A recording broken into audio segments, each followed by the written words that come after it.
ان شاء الله تعالی بیا ته په خپلو سترګو تماشه کو چې الله کامیابي کامراني څنګه درکوي. د دنیا هر رکاوټ په ختم شي، د دنیا هر بندش په ختم شي، د دنیا هر بند تعالی به کولاو شي. د الله په فضل او کرم سره کامیابی به میلاو شي، ترقی به میلاو شي. که رشته دینی کېږي رشته به وشي، که کاروبار د نه چلیږي کاروبار به الله جل شانه چالو کی. یعنی د دنیا هر کار کو کول غواړي کنه نو په دې عمل وکړه ان شاء الله تعالی بیا تماشا کوه.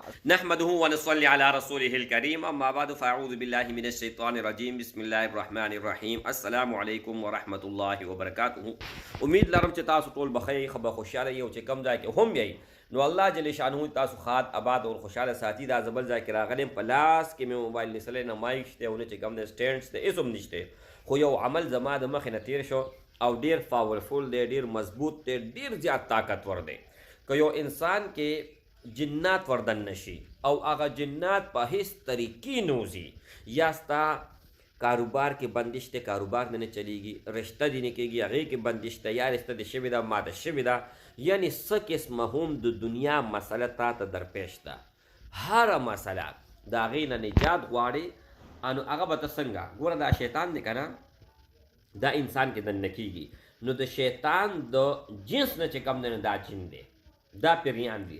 نو دا پیریان سړی تنګوي هم، دا چې کم دی معاملات هم خرابوي او دا ډېر نقصانونه کوي.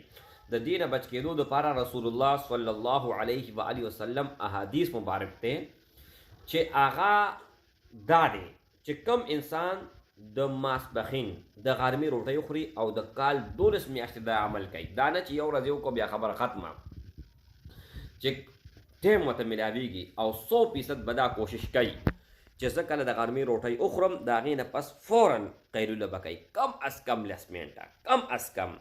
ان شاء الله تعالی بیا ته په خپلو سترګو تماشه کو چې الله کامیابي کامراني څنګه درکوي. د دنیا هر رکاوټ په ختم شي، د دنیا هر بندش په ختم شي، د دنیا هر بند تعالی به کولاو شي. د الله په فضل او کرم سره کامیابی به میلاو شي، ترقی به میلاو شي. که رشته دینی کېږي رشته به وشي، که کاروبار د نه چلیږي کاروبار به الله جل شانه چالو کی. یعنی د دنیا هر کار کو کول غواړي که نه نو په دې عمل وکړه ان شاء الله تعالی بیا تماشا کوه. السلام علیکم ورحمت الله.